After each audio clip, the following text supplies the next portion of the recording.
My parents stole my $180,000 from my sister's boyfriend. I quietly exposed his failures, and now they're losing all they bet against me and watch me succeed. It was a regular Tuesday evening when I decided to check my college fund account, the one my grandparents had set up for me before they passed. Away, the one that was supposed to hold $80,000 for my education, the one that now showed a balance of exactly $0. At first, I thought it was a mistake. I called the bank, my hands shaking as I punched in the numbers. The representative confirmed what I already knew. Deep down, the account had been emptied 3 days ago by my parents. They were joint account holders until I turned 25, something my grandparents had arranged, thinking it would help manage the money responsibly. I drove to my parents' house immediately. The familiar two-story suburban home I grew up in looked different now, almost hostile.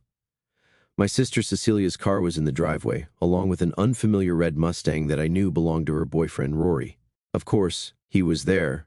He was always there these days, talking about his latest business venture and how he was going to make it big. The scene I walked into will be forever burned into my memory. They were all sitting around the dining room table, Mom, Dad, Cecilia, and Rory, looking like they were celebrating something. 4 wine glasses, expensive takeout containers, and that smug look on Rory's face that I'd grown to hate over the past year. Where's my college fund? I didn't bother with pleasantries. The room went quiet, but not the uncomfortable kind of quiet you'd expect when people are caught doing something wrong. No, this was the kind of quiet that comes before someone tells you exactly what they think of you. My mother took a slow sip of her wine before speaking. Oh, you finally noticed. We were wondering when you'd figure it out. Figure what out? That you stole $80,000 from me? My voice was steady, but my fists were clenched so tight my knuckles were white. Don't be so dramatic, Gunnar. Cecilia rolled her eyes. The money's being put to better use now. That's when I noticed the papers spread out on the table. Business plans, investment documents, all with Rory's company name at the top. You gave my college fund to him? The pieces clicked into place, and I felt sick to my stomach. Rory has a real shot at making something of himself, my father said, putting his arm around my sister's boyfriend. His business plan is solid, and he just needed some capital to get started, unlike some people who waste their time with pipe dreams about becoming a programmer.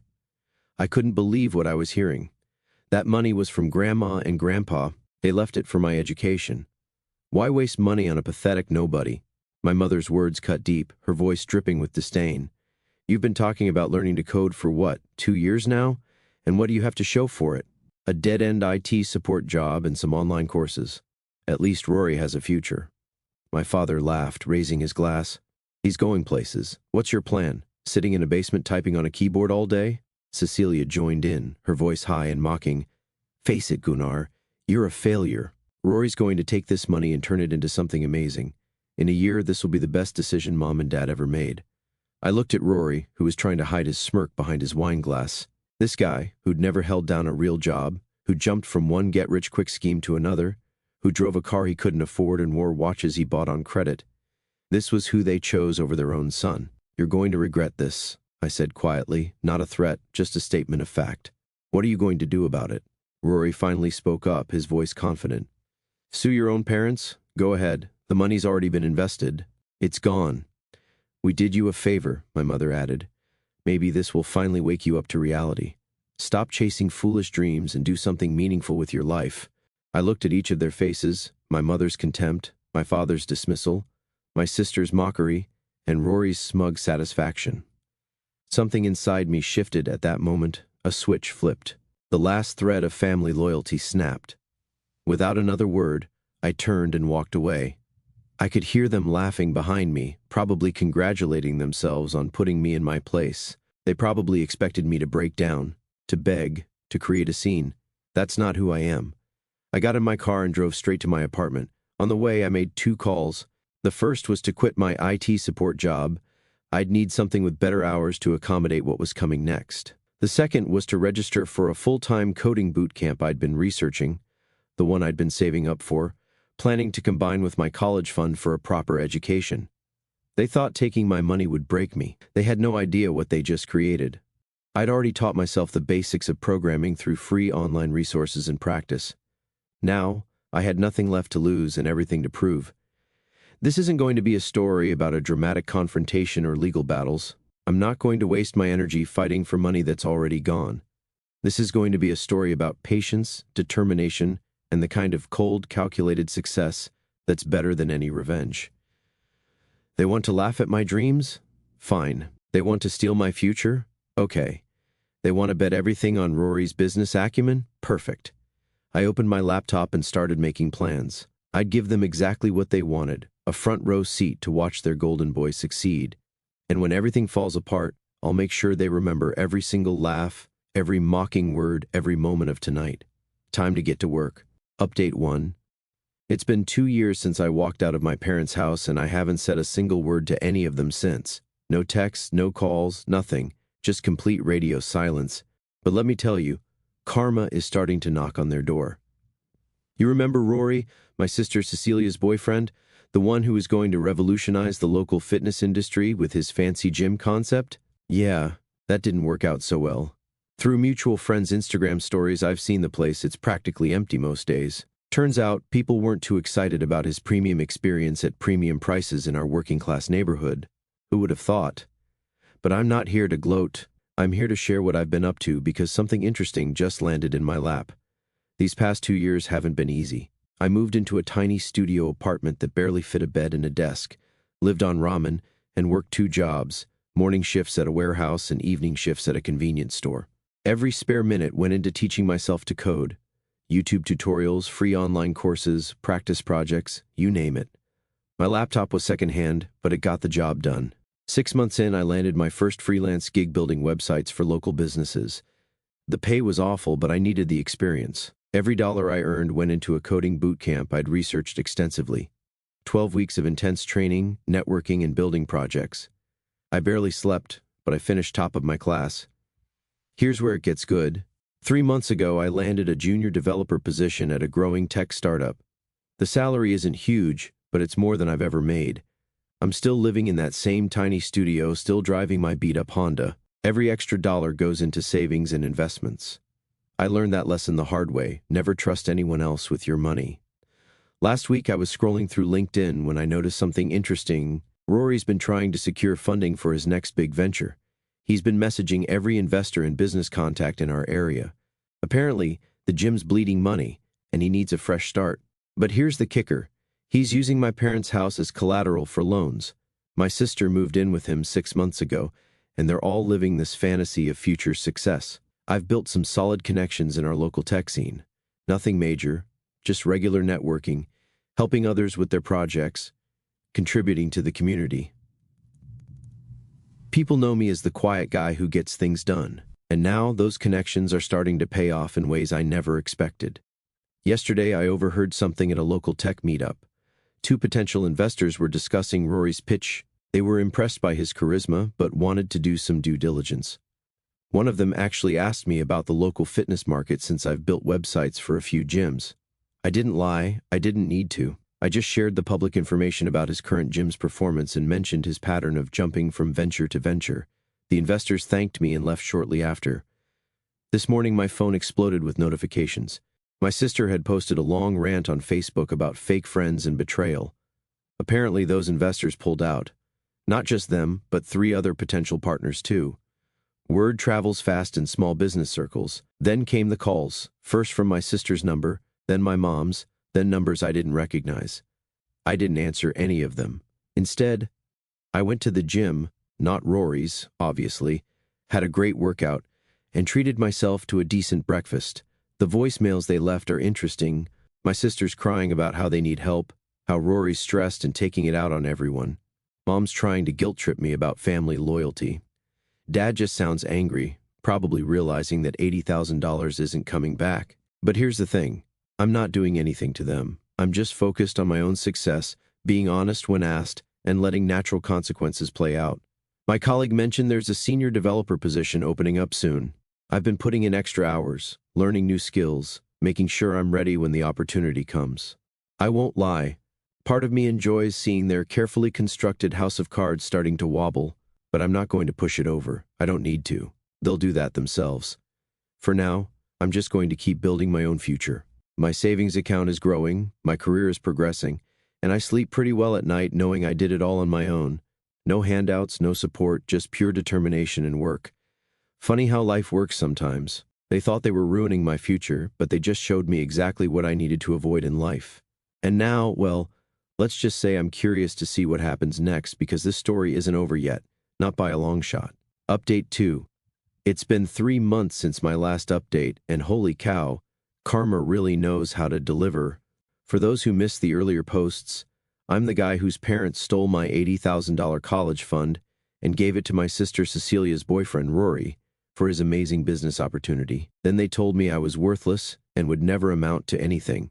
Quick recap, I spent 2 years busting my ass, got through a coding boot camp, landed a decent job, and kept complete radio silence with my family. No calls, no texts, blocked on everything. The only updates I got were through mutual friends and local gossip. Now, here's where it gets interesting. Last month, I was scrolling through LinkedIn when I spotted Rory's profile. This idiot was trying to secure investors for his new revolutionary business venture, some subscription box service for luxury pet accessories. The same guy who blew through my college fund on his failed organic smoothie delivery startup was now posting about disrupting the pet care industry. I recognized one of the investors he was courting. Turns out, it was someone I'd worked with on a freelance project. One message later, and I had all the details about Rory's pitch meeting. The best part? He was using my stolen college fund as proof of his previous investor success. So, I did what any reasonable person would do.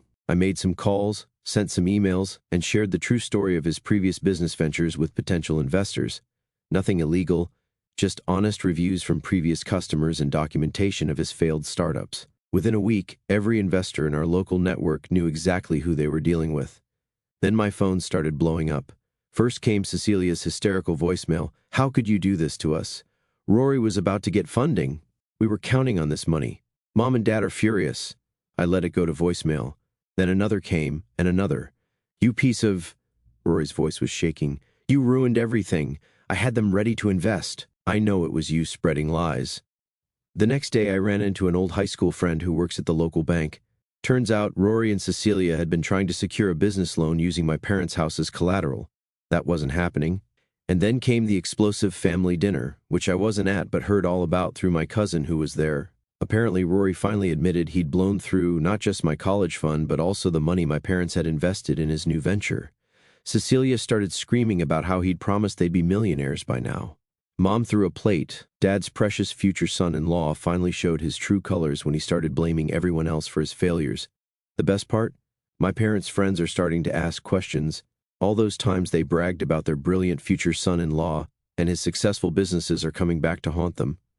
Turns out, the country club crowd doesn't look kindly on people who steal from their own children. Yesterday, I got a text from Mom. "We need to talk. What you're doing isn't right. We're family." I sent back a screenshot of my old bank statement showing the empty college fund, followed by, "Guess I learned about business from watching Rory, taking what isn't mine and calling it an investment opportunity." Cecilia showed up at my apartment this morning. I didn't let her in, but I could hear her through the door, crying about how Rory was talking about moving back in with his parents, how they might have to sell their car, how everything was falling apart. She begged me to fix this. "Remember when you called me a pathetic nobody?" I said through the door.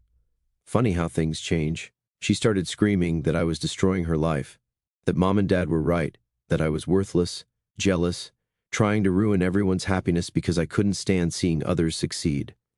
The neighbors probably got quite a show. I just turned up my music and went back to work. An hour later, my phone buzzed with a LinkedIn notification, a recruiter reaching out about a senior position. The irony wasn't lost on me. Dad's final message came this evening. "You've made your point. Now stop this childish revenge game. We did what we thought was best. Rory had a real future ahead of him." I replied, "He still does, just not the one you were banking on." Then I opened my investment app and looked at my growing savings, almost back to $80,000. Turns out, hard work and actual skill beat entrepreneurial spirit and stolen money. I'm not done yet. This isn't about the money anymore. It's about watching them realize exactly what they threw away. And from what I hear, Rory's got 3 more investor meetings lined up next week. Would be a shame if they all got anonymous emails about his track record. Some might say I'm being cruel, but I learned from the best, my own family. Final update first, thank you all for the overwhelming support on my previous posts. A lot has happened in the past month, and I promised to update when everything was settled. Well, it finally is. For those who need a refresher, I'm the guy whose parents emptied my $80,000 college fund to give to my sister Cecilia's boyfriend, Rory, for his groundbreaking business venture. When I confronted them, they laughed in my face and told me I was a pathetic nobody while my sister called me a failure. 2 years of silence and hard work later, I managed to build my own success and systematically destroyed Rory's attempts at starting new businesses by warning potential investors about his track record. Now for the finale. Last week, Rory's latest venture completely imploded. He had convinced my parents to refinance their house to invest in his revolutionary dropshipping business. Spoiler alert, it failed spectacularly. The best part? I didn't even have to do anything this time. His own incompetence did all the work. My phone started blowing up on Tuesday. 27 missed calls, multiple voicemails, texts from numbers I didn't even recognize. My sister was crying in one message about how they were about to lose everything. My mother's voicemail was a mix of sobbing and begging. My father, who'd always been the tough guy, left a message that actually made me laugh out loud. "Son, we made a terrible mistake. Please help us fix this." But here's where it gets interesting. I decided to show up at their house unannounced. The look on their faces when they opened the door? Priceless. My father had aged 10 years and 2. My mother's designer clothes were replaced with worn-out sweats. Cecilia was there too, mascara running down her face. "Where's Rory?" I asked, stepping inside without waiting for an invitation. He left," Cecilia choked out, took what was left of the business money and disappeared. I sat down in my father's favorite recliner, the one I was never allowed to use as a kid. The silence was deafening.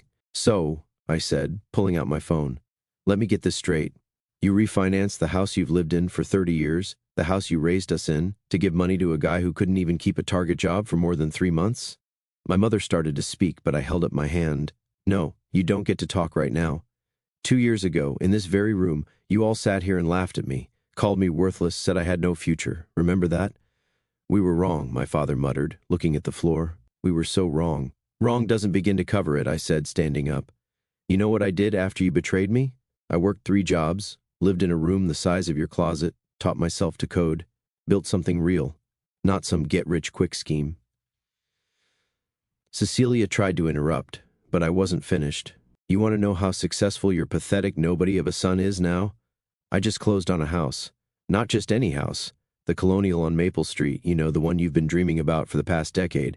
My mother's face went white. They'd been saving for years to buy that house.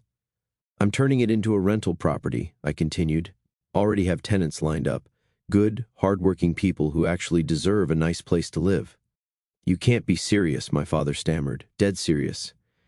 "And here's the best part. I paid cash, no loans, no refinancing, no begging for help, because unlike some people, I built something real." Cecilia started screaming then, calling me cruel and heartless. Rich, coming from her, considering everything. My mother tried to grab my arm, pleading about family and forgiveness. I simply stepped back. "Family?" I laughed. "Family doesn't steal from each other. Family doesn't mock and belittle their own. You're not my family. You're just people I used to know." My father finally lost it. "We made one mistake," he shouted. "One goddamn mistake." "No," I said, heading for the door. "You made a series of choices. Now you get to live with them, just like I had to live with what you did to me." As I walked out, my mother ran after me onto the porch. "Please," she begged, "we can fix this. We can be a family again." I turned around one last time. "You know what's funny? I'm actually grateful for what you did. It taught me exactly who I am and what I'm capable of. It showed me that I don't need any of you to succeed. Consider this my thank you note." The next day, I posted a series of photos on Instagram, me getting the keys to the house, the rental agreement signing, and a shot of the gorgeous view from the master bedroom. I made sure to tag everyone in the family. Old neighbors and family friends started commenting immediately. The local gossip mill went into overdrive. My phone's still blowing up with messages, extended family calling me cruel, friends saying I went too far. But here's the thing, I don't care. I didn't do any of this for revenge. I did it to show them exactly who they threw away. The pathetic nobody they laughed at now owns their dream house. Success truly is the best revenge.